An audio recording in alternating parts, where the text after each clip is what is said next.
दयालपुर नामक गांव में ललित नाम का एक गरीब किसान रहता था। वो स्वभाव में बहुत सीधा था और सबकी मदद किया करता था, पर इतनी मेहनत के बाद भी उसके घर का गुजर बसर बहुत मुश्किल से हो पाता था। ललित के घर में उसकी बीवी मोना भी थी, जो कि गर्भवती थी। मैं दिन रात खेतों में कितनी मेहनत करता हूँ, परंतु फिर भी हम लोग रूखा सूखा खाकर ही जीवन व्यतीत कर रहे हैं। तुम्हारी ऐसी हालत में तो मुझे तुम्हारे लिए अच्छा खाना पीना लाना चाहिए, परंतु मैं क्या करूं? क्या कभी हमारे पास भी इतने पैसे होंगे कि हम लोग अच्छा खाना पीना खा सकेंगे और आराम की जिंदगी जी सकेंगे? आप इस तरह निराश क्यों होते हैं? आप अपना काम ईमानदारी और मेहनत से करते रहिए। भगवान हमें इसका फल जरूर देगा और हर चीज सही समय पर ही मिलती है। आपने कभी किसी का बुरा नहीं किया, बल्कि जो भी आपसे मदद मांगता है आप तुरंत उसकी मदद करते हैं। भगवान इसके बदले में आपको इसका फल जरूर देंगे। मोना इसी तरह की बातें करके ललित को दिलासा देती रहती थी। ललित का बड़ा भाई रघुवीर भी उसी गांव में रहता था। दोनों भाइयों ने पिता की मृत्यु के बाद आधी आधी जमीन ले ली थी। रघुवीर एक चालाक व्यक्ति था। उसने चालाकी से अच्छी और उपजाऊ जमीन खुद हथिया ली थी और बेकार जमीन ललित को दे दी। रघुवीर को अपनी जमीन की पैदावार से अच्छा मुनाफा होता था, पर वो कभी भी अपने छोटे भाई की मदद नहीं करता था। इसके बावजूद भी ललित ने कभी कोई शिकायत नहीं की। एक दिन ललित अपने घर से काम के लिए निकल रहा था। सुनो मोना, मैं खेतों पर जमीन खोदने जा रहा हूँ। आज दिन भर मैं वहीं रहूंगा। शाम तक ही काम पूरा हो पाएगा। तुम अपना ध्यान रखना और समय से खाना खा लेना, ठीक है? परंतु क्या आप खाना खाने घर नहीं आएंगे? ललित जानता था कि घर में केवल थोड़ा सा ही राशन बचा है, इसीलिए वो जानबूझकर मोना से कहता है, देखो मैं वहीं कुछ खा लूंगा, परंतु तुम समय से खाना जरूर खा लेना। ऐसी हालत में भूखा रहना ठीक नहीं है। ललित खेतों की तरफ जा रहा था, तभी पीछे से रघुवीर ने उसे आवाज लगाई। अरे ललित, सुनो तो जरा। अरे भैया, आप क्या काम है? देखो, मुझे तुम्हारी भाभी को लेकर शहर के डॉक्टर को दिखाने जाना है। यदि तुम मेरी जमीन पर आज खुदाई कर दो तो बहुत मेहरबानी होगी। ये सुनते ही ललित सोच में पड़ जाता है और बोलता है, भैया, पर आज तो मैं अपने खेतों में खुदाई करने के लिए जा रहा था। रघुवीर बहुत चालाक व्यक्ति था। वो बातें बनाकर ललित को अपने जाल में फंसा लेता है। अरे भैया, आज मेरे खेतों में खुदाई होना बहुत जरूरी है और तुम्हारी भाभी को डॉक्टर के पास ले जाना भी जरूरी है। ये काम इतना जरूरी ना होता तो मैं तुम्हें ना कहता, और फिर मेरा तुम्हारे सिवा है ही कौन? ललित अपने भाई की भावुक बातों में आ जाता है और कहता है, ये तो बिल्कुल ठीक बात है। यदि एक भाई दूसरे भाई के काम नहीं आएगा तो भला और कौन आएगा? आप चिंता ना करें, मैं आज पहले आपकी जमीन पर ही खुदाई कर दूंगा, फिर कल मैं अपने खेतों में खुदाई कर लूंगा।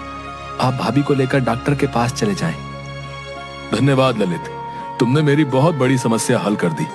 ठीक है, तुम शाम तक मेरे खेतों पर खुदाई करके रखना है। मैं शाम तक वापस आ जाऊंगा, है? इस तरह से अपनी बातों में फंसाकर रघुवीर ललित को अपने खेतों में खुदाई पर लगा देता है और खुद अपने काम से निकल जाता है। ललित पूरा दिन मेहनत करके अपने भाई रघुवीर के खेत की जमीन खोद देता है। शाम को रघुवीर अपने खेत देखने आता है तो वहाँ सारी खुदाई हुई देख मन ही मन सोचता है, कितना बेवकूफ है मेरा छोटा भाई। मैंने उसे अपनी बातों में फंसा लिया और उस बेवकूफ ने अपना सारा काम छोड़कर पूरा दिन मेरी जमीन को खोदने में लगा दिया। चलो, मुझे क्या, मेरा तो काम हो गया। रघुवीर ललित से कहता है, अरे भाई, तुमने तो पूरी जमीन खोद दी। बहुत बहुत धन्यवाद। मैं कल आराम से इसमें जुताई करवा सकता हूँ। इसमें धन्यवाद कैसा भाई? अपने भाई की मदद करना तो मेरा फर्ज है। इस तरह थका हारा ललित अपने घर वापस लौटता है। अरे, आप आ गए? आप हाथ मुंह धो लीजिए और पहले खाना खा लीजिए।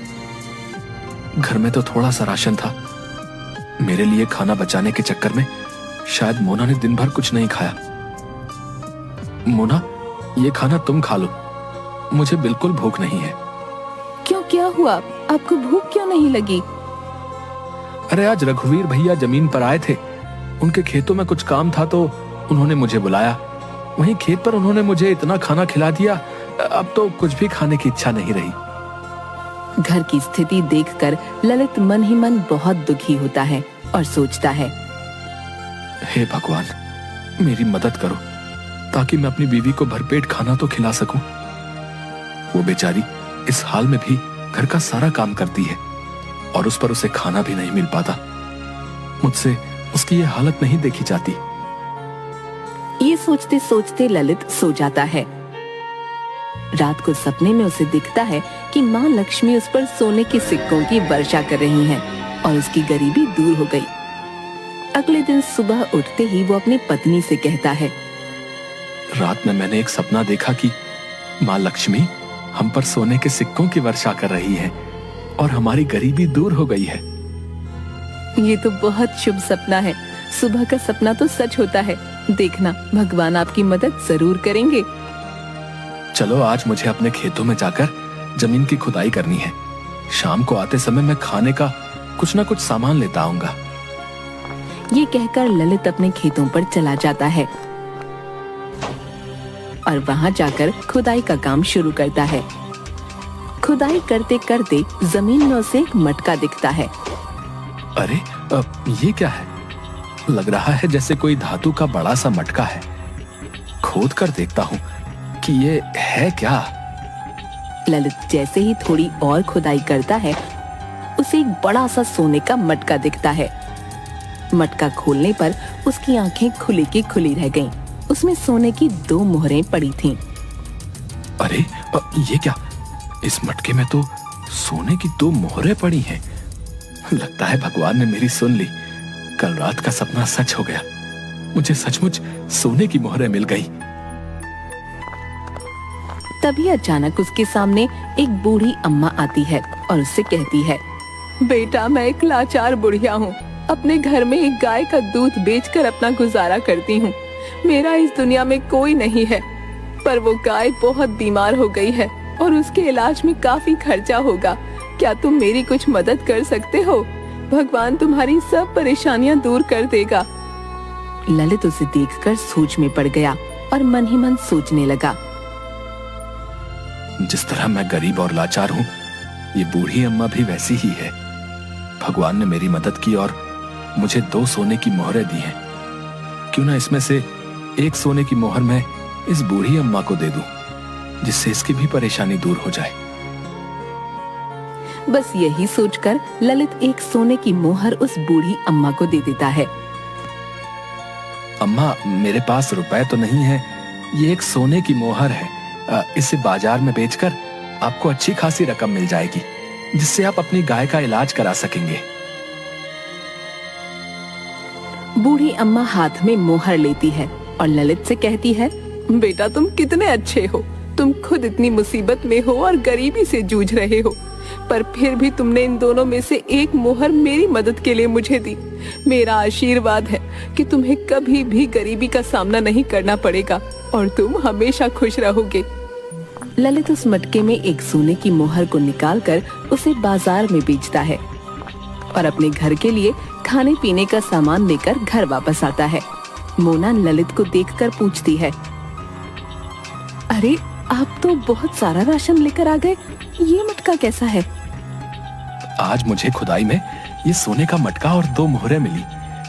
उसमें से एक मोहर मैंने बेच दी, उसी से बहुत सारे पैसे मिले हैं, तो मैं खाने पीने का सब सामान ले आया। ललित और मोना उस रात पेट भरकर खाना खाकर आराम से सो गए। तभी ललित को फिर से एक सपना दिखा। उस सपने में माँ लक्ष्मी उससे कहती हैं, ललित, मैं बहुत खुश हूँ। तुमने इतना दुखी होते हुए भी एक जरूरतमंद बूढ़ी अम्मा की मदद की।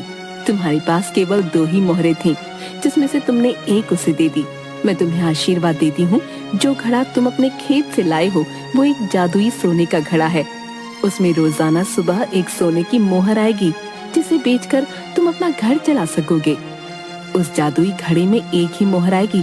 तुम्हें अब जीवन भर गरीबी का सामना नहीं करना पड़ेगा। और अब से तुम्हारा जीवन सुखमय और खुशहाल हो जाएगा। ललित अचानक से उठ जाता है और सपने के बारे में सोचता है। एक दिन पहले वाले सपने में महालक्ष्मी ने मुझे सोने की मोहरें दी और वो सपना सच हुआ। लगता है रोज एक सोने की मोहर वाली बात भी सच होगी। महालक्ष्मी ने मुझ पर कृपा की और मुझे जादुई घड़ा दिया। अगले दिन सुबह उठते ही ललित जादुई घड़े में देखता है तो उसे वहाँ एक सोने की मोहर दिखती है। ये देखकर वो खुशी से नाचने लगता है और अपनी बीवी मोना को सारी बात बताता है। देखा, मैं ना कहती थी कि समय आने पर सब ठीक हो जाएगा। आपने हमेशा लोगों की मदद की है, इसी का फल भगवान ने आपको दिया है। अब हमारी गरीबी और परेशानी के दिन खत्म हो गए हैं। यदि रोज सोने की एक मोहर हमें मिलेगी, हमारा घर का खर्च भी अच्छे से चलेगा और खेती बाड़ी के लिए सामान भी बाजार से आ जाएगा। आपको अब कोई चिंता करने की जरूरत नहीं। इसके बाद से उस जादुई घड़े में रोजाना एक सोने की मोहर आती और ललित उसे बेचकर कम पैसों से अपनी जिंदगी चलाता। अब उन दोनों की जिंदगी बहुत आराम से कट रही थी और हर एक जरूरतमंद की मदद ललित किया करता था। ललित के घर इस तरह पैसे आते देखकर रघुवीर सोच में पड़ जाता है कि आखिर इसके पास पैसा आ कहां से रहा है। यही जानने के लिए रघुवीर ललित से कहता है। अरे भाई ललित, कैसी चल रही है जिंदगी? मैंने सुना है तुमने अपने मकान की बहुत अच्छी मरम्मत करवा ली और घर में खूब सामान भी ले लिया। क्या कहीं से लॉटरी खुली है? ललित बहुत सीधा था, अपने भाई को सारा सच बता देता है। भैया, मैं आपसे कहता था ना कि मेरी बीवी ने मुझे कहा है कि भगवान हमें हमारी ईमानदारी का फल जरूर देंगे। बस कुछ यूं ही समझ लीजिए कि भगवान ने हमारी मदद की और मुझे एक जादुई घड़ा मिल गया जिसमें रोजाना मुझे एक सोने की मोहर मिलती है। बस उसी से हमारी जिंदगी आराम से कट रही है भैया। सोने के जादुई घड़े के बारे में सुनकर रघुवीर का सर चकरा जाता है और उसके मन में वो घड़ा पाने का लालच आ जाता है। दिन मौका देखकर रघुवीर ललित के घर में चोरी छिपे घुस जाता है और सामने उसे सोने का वो घड़ा दिखाई देता है। अरे, तो ये है जादुई सोने का घड़ा। मुझे तो इसे पाने के लिए कुछ ज्यादा मेहनत भी नहीं करनी पड़ी। चलो, मेरा काम हो गया। इसे अपने घर ले जाऊंगा और रोज इसमें से सोने की एक मोहर लूंगा। रघुवीर जैसे ही उस घड़े को हाथ लगाता है, वो सोने के घड़े से मिट्टी के घड़े में बदल जाता है। अरे, अब ये क्या हो गया? ललित ने तो कहा था कि ये जादुई सोने का घड़ा है, परंतु मेरे छूते ही मिट्टी का कैसे हो गया? अभी मुझे यहाँ से जाना होगा। फिर किसी दिन मौका देखकर मैं इसे चुराने आऊंगा।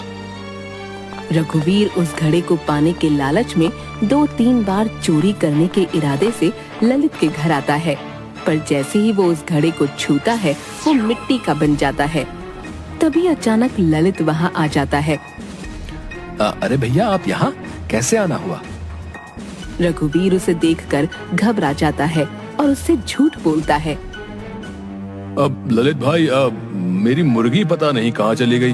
बस उसे ही ढूंढते हुए आया था।